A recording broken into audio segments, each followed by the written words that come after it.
So far, we have two matches announced for All In. The two world title matches. Owen Hub Cup winner, Mariah May taking on Tony Storm. And then Bryan Danielson, who won the Owen Hart Cup on the men's side, facing off against Swerve Strickland, AEW World Championship on the line.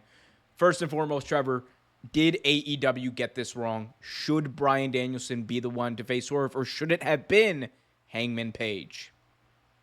You know what?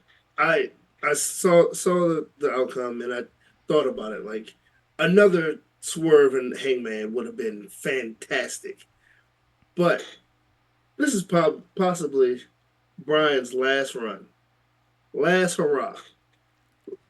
Why not see him in the bright stage, bright lights, big stage, bright lights against the champion? Like it's been too long. He's only faced the champion what once or twice. That faces. Don't worry, don't worry. Yeah, I got you, King. That one's worse. But no, dude, I honestly think you couldn't have made a better matchup. I think it works. I know a lot of people wanted to see the next installment of the Hangman and Swerve, but and I was one of them too. But this works for me. I think it's great. I think they did a good job. Trevor, look, there's so many times you come on this show, and I'll be honest, you spout a lot of bullshit. Be honest with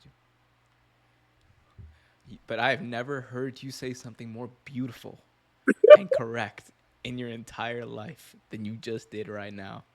Oh, Because this was just I we've come a long way from you being like, Brian's good, but we've come a long way because you have seen the light, look, I say a lot of what I say to about Daniel Bryan to piss you off. look, I'm well aware. And I deserve every bit of it, if not more. But Trevor, But I'm so happy.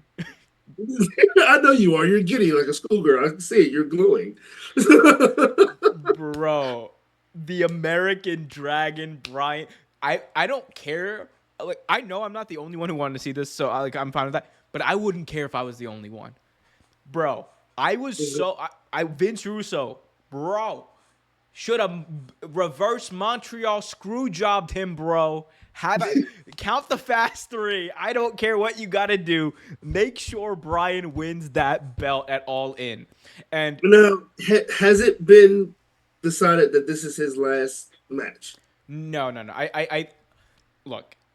I think again. Well, it hasn't been really decided. This is his last year wrestling, and I Okay. think there's a few different ways you can go about this. I think whatever happens, Brian's last match likely will fall at Wrestle Dream because it's Okay. in Seattle or Tacoma, Well, it Seattle makes area, sense. Yeah, yeah, same thing. that makes sense. Right. And look, I think the big match there is the rematch Swerve versus Brian, and And let him win it back. Like, I mean, because here's the thing. I don't think, unless you're doing something like that, I don't think you cut Swerve's championship like this. I mean, that early. But if you're setting it up to send Brian out like a warrior, then do it.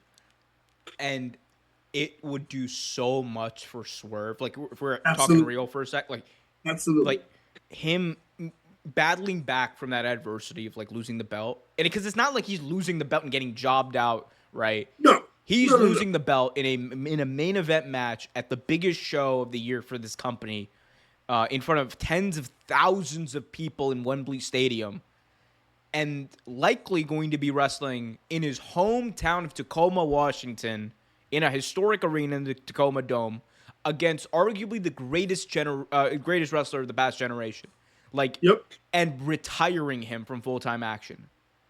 The amount of rub, for lack of a better term, that Swerve would get from that, incalculable. Like, Absolutely. coming out of that, Absolutely. he's gonna be an even bigger star.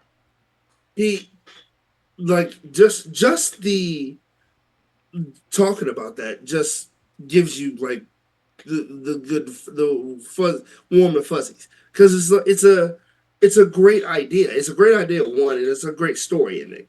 It's one of those things that builds stories and it builds wrestlers. Like to do it that way, like you think Swerve is big now, dude. He'd be up here. He'd definitely be up there. Like you said, one of the greatest. And a lot of people throw technical wrestler around. I'll say one of the best, one of the greatest well-round wrestlers I've ever seen is Daniel Bryan because he can do almost everything. Yeah, I mean, it is.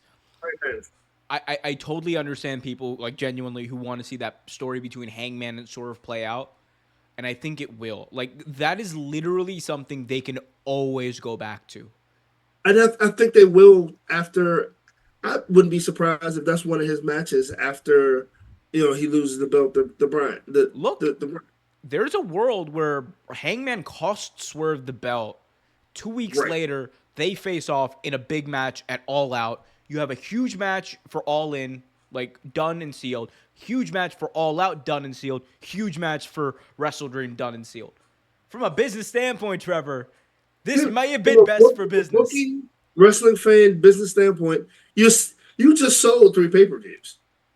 Oh, You just sold three. oh my god, my giddy little heart, Trevor. You don't understand. Like this thing is, I might not make it to Wembley the rate we're going. Like I'm so I saw happy. that and like, oh yeah, Omer is like shaking in his Brian Danielson skivvies. Look, I was there. They exist. I own them.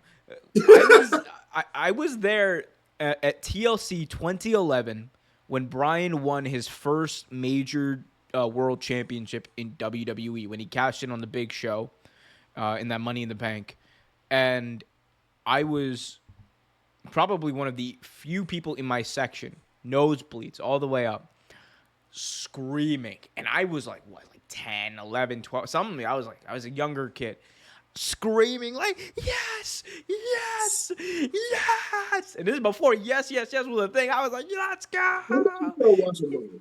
I have been waiting for this. And now y'all are gonna experience grown up me crying. I will cry. This will When did you happen. start watching? When did I start watching wrestling or Brian? No, Brian.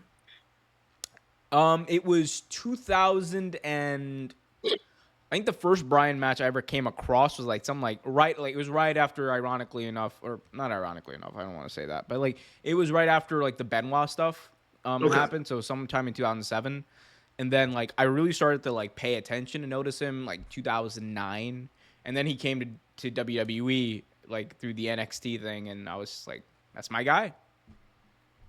I saw one of the first matches I saw was him and Roderick Strong, and amazing, absolutely amazing match.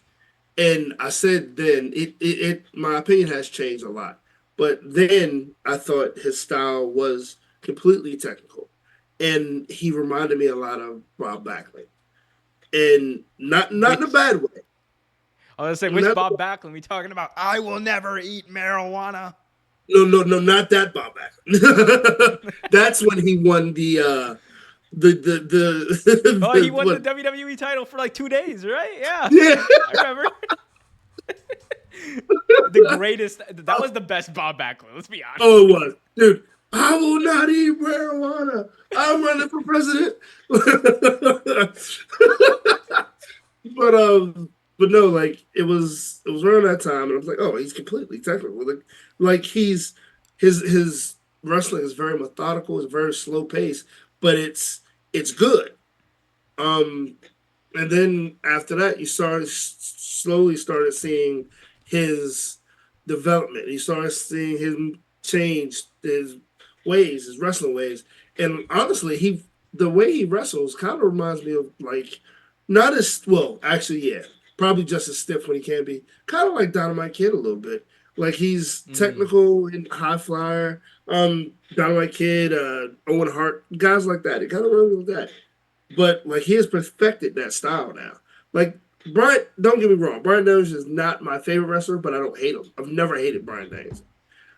I'm not a biggest fan as you are, of course, but dude, it's gonna be amazing to watch this last year of his career. It's going to be amazing to watch, and we're going to cover it right here, youtube.com/@OTGraps. Be sure to hit that like button, subscribe, hit that And when notification bell.